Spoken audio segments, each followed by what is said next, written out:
اعوذ باللہ من الشیطان الرجیم بسم اللہ الرحمن الرحیم۔ جج انٹرٹینمنٹ کے معزز ناظرین السلام علیکم۔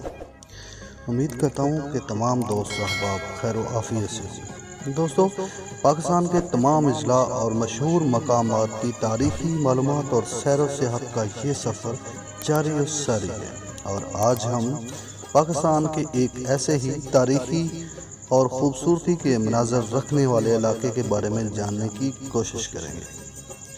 تو آج کی یہ ویڈیو ہم نام کریں گے چنیوٹ کے رہنے والے دوستوں کے نام۔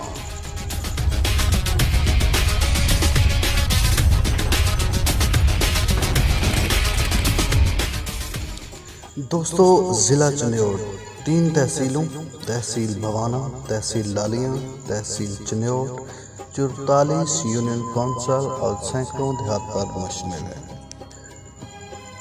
ضلع چنیوٹ کے رقبے کی بات کی جائے تو اس کا کل رقبہ 2643 مربع کلومیٹر ہے۔ دوستو، 2017 کی مردم شماری کے مطابق اس کی کل آبادی 13,69,740 افراد پر مشتمل ہے۔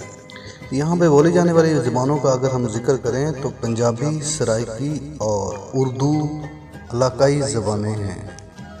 دوستو، ضلع چنیوٹ کے حدود رقبے کی بات کریں تو اس کی سرحدیں ضلع فیصل آباد، ضلع جھنگ، ضلع سرگودا اور ضلع حافظ آباد سے ملتی ہیں۔ دوستو، ضلع چنیوٹ پاکستان کا انتہائی قدیم شہر ہے۔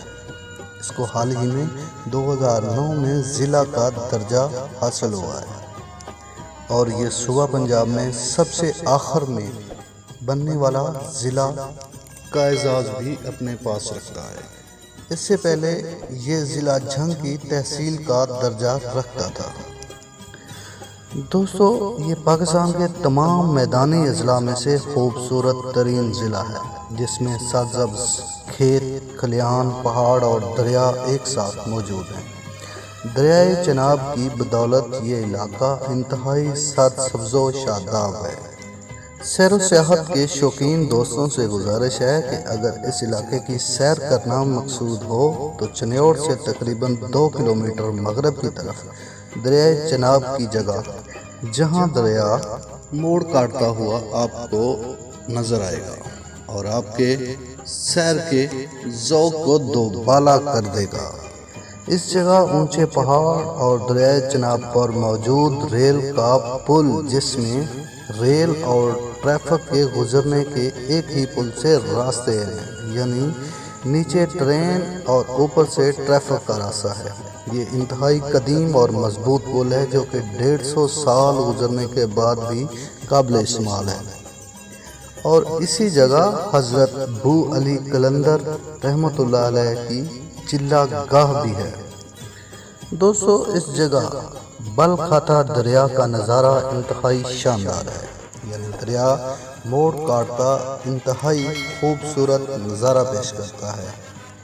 اکثر آپ نے شاعروں کی شاعری میں دریا بل کھاتا یا اس جیسے ملتے جلتے الفاظ تو ضرور سنے ہوں گے، جس کا آپ حقیقت میں نظارہ کر سکیں گے۔ دوستو، ہندوستانی جنگجوئی کے دوران تقریباً سن 1398 عیسوی میں امیر تیمور نے اس علاقے پر قبضہ کر لیا، اور کافی عرصہ تک تیموری خاندان اس علاقے پر قابض رہا۔ پھر 1741 عیسوی میں ملتان کے والی سلطان حسین بن قطب الدین لنگاہ اور بہلول لودھی کے صوبے دار سعد علی خان کے درمیان رسہ کشی شروع ہوئی، جس میں بہلول لودھی کی جیت ہوئی اور اپنے بیٹے باربک شاہ کو پنجاب کا صوبے دار بنانے میں کامیاب ہو گئے۔ لیکن سلطان حسین کو یہ انتہائی ناگوار گزرا اور ملتان کے قریب اعلان جنگ کیا، اور گھمسان کی جنگ کے بعد سلطان حسین نے یہ معرکہ فتح کر لیا۔ باربک شاہ کی فوجیں علاقائی تعاون کی بدولت چنیوٹ پر قبضہ کرنے میں کامیاب ہوئیں۔ اس کے بعد یہ علاقہ مغلیہ سلطنت کا حصہ بنا۔ بادشاہ اکبر کے دور میں یہاں خشی قلعہ قائم تھا، جس میں بادشاہ کی فوجوں کا عظیم مرکز تھا، اور تقریباً 5000 فوجی دستے اسی قلعہ میں رہتے تھے۔ 18ویں صدی عیسوی کے آخر میں سکھوں اور ایرانیوں نے اس علاقے میں خوب لوٹ مار کی، جس سے چنیوٹ شہر کو کافی نقصان کا سامنا بھی کرنا پڑا، اور پھر انگریز ہندوستان پر قابض ہوئے تو یہ علاقہ بھی انگریز حکومت کی تحویل میں آ گیا، اور قیام پاکستان کے وقت یہ علاقہ پاکستان کے سپرد کر دیا گیا۔ دوستو اب چلتے ہیں کہ چنیوٹ اس علاقے کو کیوں کہا جاتا ہے، یا اس علاقے کا نام چنیوٹ ہی کیوں رکھا۔ تو دوستو اس کے بارے میں بہت سی روایات موجود ہیں، جس میں سے ایک روایت یہ بھی ہے کہ چندر گپت موریہ کی رانی چندن اس علاقے میں سیر و تفریح اور شکار کی غرض سے آیا کرتی تھی، جو بھیس بدل کر یعنی مردوں کے روپ میں آیا کرتی تھی۔ اسی رانی نے اس علاقے میں ایک قلعہ تعمیر کروایا اور اس کا نام چندن یارڈ رکھا، یعنی چندن کے چھپنے کی جگہ یا چندن کی پناہ گاہ۔ چندن چونکہ سنسکرت زبان کا لفظ ہے، چندن کے لفظی معنی سندل کے ہیں، اور چندن رخ کے مطلب سندل کا درخت، اور چندن یارڈ سے یہ تبدیل ہو کر چنیوٹ بن گیا۔ یہ تقریباً 327 سال قبل مسیح کی بات ہے، یعنی اس وقت اسکندر اعظم بھی برصغیر میں موجود تھا۔ تو دوستو ایک دوسری روایت ہے کہ اس علاقے میں دوپٹہ رنگنے والے رہائش پذیر تھے، جن کو مقامی زبان میں چنی وٹ کہا جاتا تھا، جو بعد میں چنی وٹ سے تبدیل ہو کر چنیوٹ کہلایا گیا۔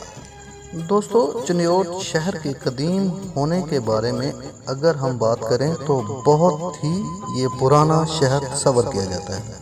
حال ہی میں دریائے چناب کے مشرقی کنارے پر موجود پنج تیر کا ٹیلہ سے انتہائی قدیم 5 قبریں دریافت ہوئی ہیں، جو کہ عام قبروں سے سائز اور شکل و شبہات سے مختلف پائی گئی۔ تو دوستو چلتے ہیں چنیوٹ کے مشہور مقامات کی طرف۔ تو دوستو شاہ جہاں کے وزیر سعد اللہ خان نے یہاں پہ ایک مسجد تعمیر کروائی، جس کا نام بادشاہی مسجد رکھا۔ اس کے علاوہ چندن یارڈ کا قلعہ، گلزار محل، المعروف عمر حیات لائبریری، مسجد سوداگراں، بڑا مندر آریہ سماج، چھوٹا مندر، جین مندر، دھرم شالہ، چلہ گاہ بو علی کلندر، قلعہ ریختی۔ تو دوستو اب چلتے ہیں چنیوٹ کی مشہور شخصیات کے بارے میں جاننے کے لیے۔ تو دوستو یہاں پہ نواب وزیر خان عہد مغلیہ کی شخصیت ہے، نواب سعید اللہ خان، شیخ عمر حیات، مولانا منظور احمد چنیوٹی، الیاس چنیوٹی، مسعود لالی، ٹاٹا گروپ کے ریاض احمد ٹاٹا، میاں محمد منشا، MCB بینک یعنی مسلم کمرشل بینک اور نشاط گروپ کے اونر، جن کا شمار پاکستان کے 3 امیر ترین شخصیات میں کیا جاتا ہے، علی حسن قاضی۔ 200 ادبی لحاظ سے میاں صدیق لالی، ایشور داس چنیوٹی، عابد تمیمی۔ گلوکاروں میں الادتہ لونے والا، جو کہ سرائیکی زبان کے شاعر کے طور پر بھی جانے جاتے ہیں، اور ان کا بیٹا ندیم عباس، جو کہ اب کے دور کے مقبول ترین گلوکاروں میں شمار کیا جاتا ہے۔ روحانی شخصیات میں مولانا جعفر قاسمی، سائیں سکھ، شاہ برہان، شاہ اسماعیل بخاری، ڈاکٹر غلام یاسین، سخی محمد بھٹا اور ملک فیاض صاحب۔